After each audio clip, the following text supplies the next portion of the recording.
بسم اللہ الرحمن الرحیم۔ پاکستان سے اور دنیا سے جو خبریں مل گئی ہیں، سب سے پہلے میں پاکستانیوں کو جشن آزادی کی مبارکباد پیش کرتا ہوں۔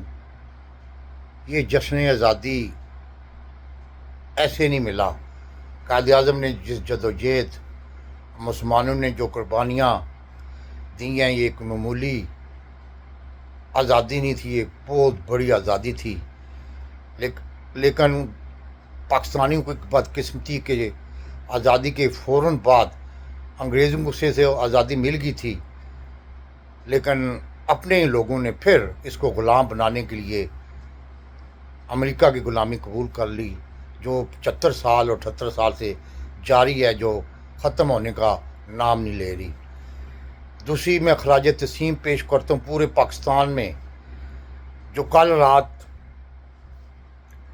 عمران خان صاحب کے ویژن اور نظریے کے تحت ریلیاں نکالی ہیں۔ خاص کر سندھ میں جو کچھ منظر نظر آ رہا تھا، وہ 10 اپریل 2022 کا منظر تھا، جس وقت ملینین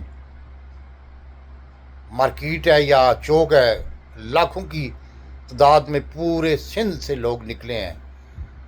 ان کو خراج تحسین پیش کرتا ہوں۔ انہوں نے خوف کے بت توڑ کے عمران خان صاحب کے ویژن کے مطابق کمال ہی کر دیا۔ یقین کرو، امید نہیں تھی اتنے جبر، اتنے تشدد کے بعد، کیونکہ پاکستان ایک غلام قوم بن چکی ہے۔ چند جرنیلوں کی جو اپنے آپ کو خدا بن بیٹھے ہیں، جو اپنے آپ کو فرض سمجھتے ہیں کہ بیرونی دنیا کے آقوں کے کہنے پہ پاکستانی عوام کو غلام بنانے کا انہوں نے ٹھیکہ لے لیا ہے۔ اور دوسری سب سے بڑی خبر ہے کہ جس طرح پٹھوار کے بہادر جوان مرد اور دلیر پنڈی اور اسلام آباد کے لوگوں نے مظاہرہ کیا ہے، مری روڈ ہزاروں کی تعداد میں لوگ نکلے ہوئے تھے، اور جس طرح پھر پولیس نے ان کو روکنے کی کوشش کی، اور پولیس کو جب انہوں نے دیکھا کہ یہ چند سو بندے نہیں، ہزاروں کی تعداد میں لوگ ہیں، تو پھر وہ پیچھے ہٹ گئے، اور باقاعدہ طور پر پھر وہ اپنا کامیابی سے انہوں نے احتجاج کیا ہے۔ اور جس طرح پھر آپ سب کو پتہ ہے کہ حیدر مجید، جس کو باقاعدہ طور پر ملٹری کورٹس نے 2 سال سزا سنائی تھی، اور وہ دلیر ماں کا بیٹا جس نے احسان نیازی کے ساتھ مل کے گرفتاری دی تھی، اور اس کے 2 سال ہونے کے بعد جس طرح اس کا استقبال ہوا ہے، ایک ہیرو کے طور پر وہ پیش کیا گیا ہے، حالانکہ ایک چھوٹا وکیل تھا۔ اس وقت ہزاروں کی تعداد میں عمران خان صاحب کے ساتھ صفحہ اول کے گنے جاتے تھے، لیکن بعد میں وہ پیٹھ دکھا گئے، لیکن چند لوگ رہ گئے، جس میں حیدر مجید بھی تھا۔ اس کا استقبال اس چیز کی نشاندہی کرتا ہے کہ اس نے جس طرح قربانی دی ہے، اس نے عمران خان صاحب کے مشن اور ویژن کے مطابق ابھی بھی ڈٹ کے کھڑا ہے۔ اور جس طرح میاں والی میں گولیاں چلائی گئی ہیں، یقین نہیں کرو گے، گولیاں، اور پھر بھی ہزاروں کی تعداد میں ریلیاں نکلی ہیں میاں والی میں۔ اور جس طرح گلگت بلتستان میں، آزاد کشمیر میں، اور بلوچستان میں، مردان میں، پشاور میں، اب سب کے سامنے ہے کہ آج وہ منظر دیکھا جا سکتا ہے جو 10 اپریل 2022 کو عمران خان صاحب کو نکالا گیا تھا، تو ایک خاموش احتجاج ہوا تھا پورے پاکستان میں۔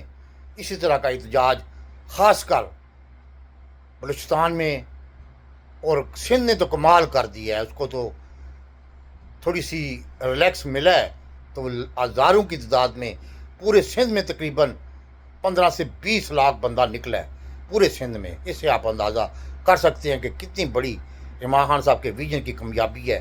لاہور جو کہ بڑا شہر ہے، 14 سیٹیں ہیں ایم این اے کی، 28 ہیں، لیکن یہ ہے کہ وہاں مریم نواز کے دور میں جس طرح وحشت پھیلائی گئی ہے، اور جس طرح لاکھوں لوگوں کا روزگار ختم کیا گیا، اس کے باوجود بھی لاہور نے وہ رسپانس نہیں دیا جس کی ہمیشہ پی ٹی آئی توقع کرتی ہے.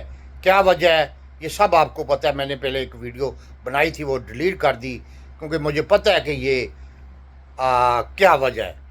اور اسی طرح فیصل آباد سے بھی لوگ نہیں اتنے زیادہ ہے، اور ملتان سے بھی، لیکن جو چاروں صوبوں سے جو چھوٹے بڑے شہروں میں نکلے ہیں انہوں نے ثابت کر دیا ہے. اور 5 اگست سے زیادہ لوگ نکلے ہیں، اور صبح بھی کل نکلیں گے 14 اگست کو.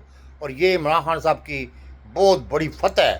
جو لوگ عمران خان صاحب کو مائنس کرنے کے چکر میں ہیں، اس کو تباہ کرنے کے چکر میں ہیں، وہ خود عوام کی نظر میں دن بدن تباہ ہو رہے ہیں. میرے خیال میں جس طرح پینٹاگان کے ایک سابقہ مشیر اور سابقہ ایڈوائزر نے کہا ہے کہ عاصم منیر ناپسندیدہ شخص ہے، اور یہ اس کا انہوں نے تشبیہ دی ہے اسامہ بن لادن غاروں میں رہتا تھا، یہ اسامہ بن لادن 2 ہے جو محلوں میں رہ رہا ہے.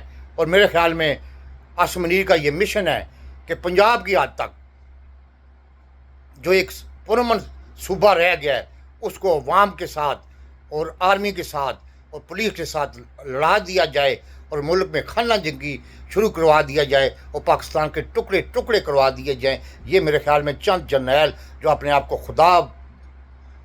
خدا بن بیٹھے ہیں ان کا یہی مشن نظر آ رہا ہے. جس طرح 13 اگست کی رات کو، آزادی کی چاند رات کو جس طرح کا ظلم کیا گیا ہے، اس کی تصویر آپ خود دے سکتے ہیں. پاکستان زندہ باد.